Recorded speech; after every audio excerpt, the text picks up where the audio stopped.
There are great older people in our party that are leading the fight against Donald Trump and have been doing so for nearly a decade at this point, like Congresswoman Pelosi. We also have people, obviously, like Jan Schakowsky and so many others that are meeting this moment. But the reality is, we know that only 27% of our base is approving of where we are right now as a party. And we lost voting shares with every single demographic except predominantly older voters and highly educated voters. That is a huge problem. And what we're trying to do here is not just focus on primaries where there's potentially an older incumbent, but more than anything, an ineffective person in that position and replace them with a generational leader to build the future of our party. We're also focusing on competitive races to support the Democrat in those races. Competitive general election races. Yes, but we're not going to challenge the Democratic incumbent in those races. We do not want to lose the House here, but we want to help make sure that we win back the House. Gun control activist and now former co-vice chair of the Democratic National Committee, David Hogg, has officially been ousted from his role on the DNC following public threats to support primaries against what he calls ineffective Democratic incumbents. The well-known Democratic strategist James Carville said in response to this announcement of this plan that you have to primary Democrats, he said that the DNC should sue you and called you, quote, a contemptible little twerp. What is your reaction to that? Try it. That is my reaction. I would also say James Carville has not won an election since before I was born. I think it's time to have new leaders in our party that are ready to meet this moment, because a lot of the people that are most critical of this plan are the same ones that had $2 billion to win an election and still lost. So I think the experts can save it because it's time for some new ideas. This has been brewing for months and bound to happen because two things that do not mix is Democratic establishment and boat rocking. They don't like that. David Hogg says he is stepping aside from his role at the Democratic National Committee after the party voted on a plan that would force him to run for his job all over again. Hogg, who had just recently been elected as vice chair, angered many in the party with his plan to spend millions of dollars on primary challenges against fellow Democrats in an effort to bring younger voices into the fold. The move follows the release of an internal audio recording where party chairman Ken Martin is heard complaining about Hogg's role. I'll be very honest with you, for the first time in my 100 days on this job, and Jessica knows this,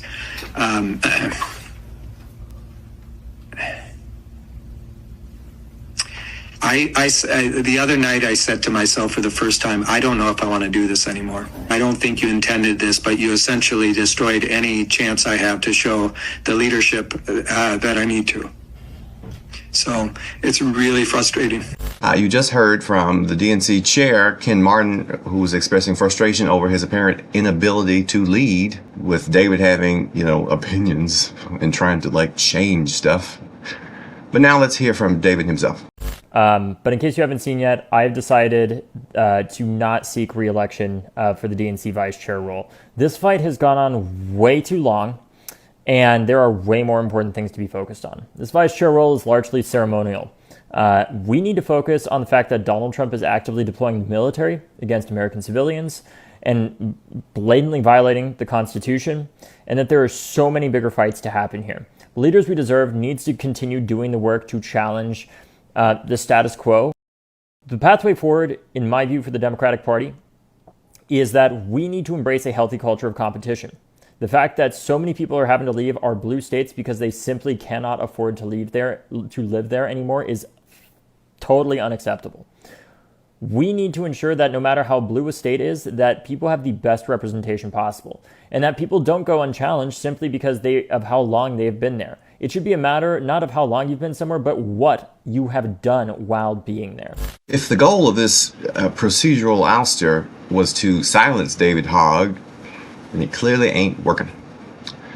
David Hogg here is expressing concerns that millions of Democrats across the nation, both progressive and centrist, are sharing. The Democratic Party lost to Donald Trump in somewhat spectacular fashion.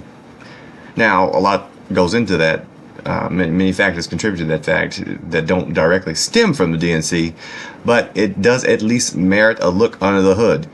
And to David's point, we do have many politicians who get reelected perpetually simply because they once got elected 200 years ago, and despite the fact they haven't done anything in the past 180 of those years. But the praise for David Hogg is far from universal. He has many, many notable detractors, including fellow co-vice chair of the DNC, Malcolm Kenyatta, who sort of got caught up in this procedural ouster and had to run and eventually get reelected for his position again.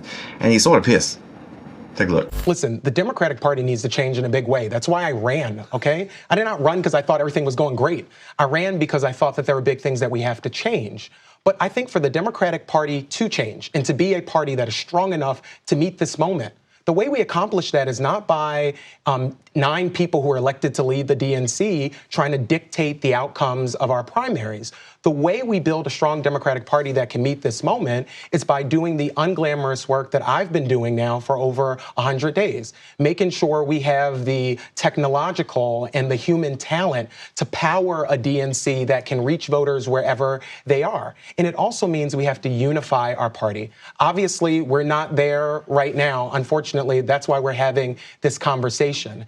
And the noise of the internal bickering among Democrats has become so loud that we are not listening to the American people. Look, if the DNC is trying to make this out to be some sort of procedural vote that just so happened to occur simultaneously with David Hogg's critiques of them, then I regret to inform you that would be a crock of horse piss.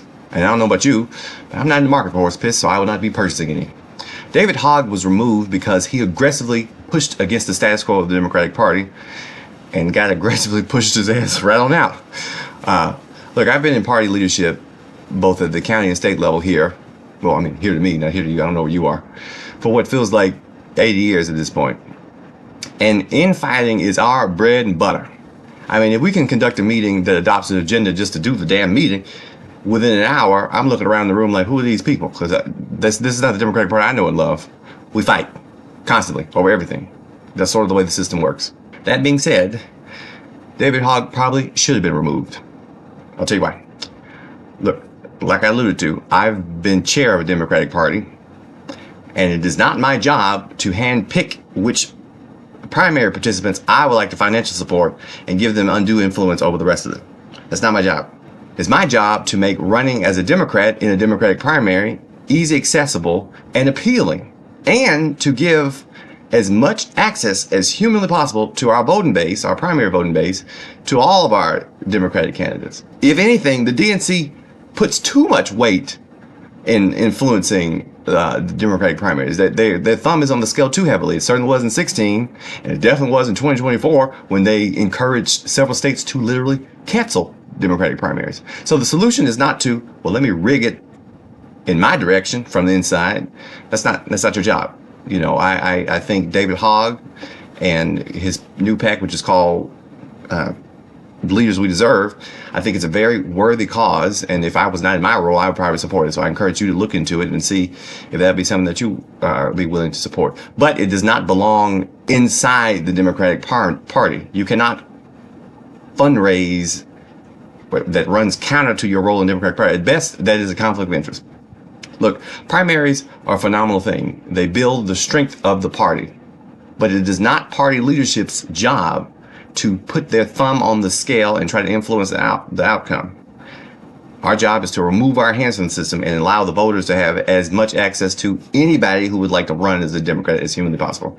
Sometimes this don't work very well, but that's the way it should work.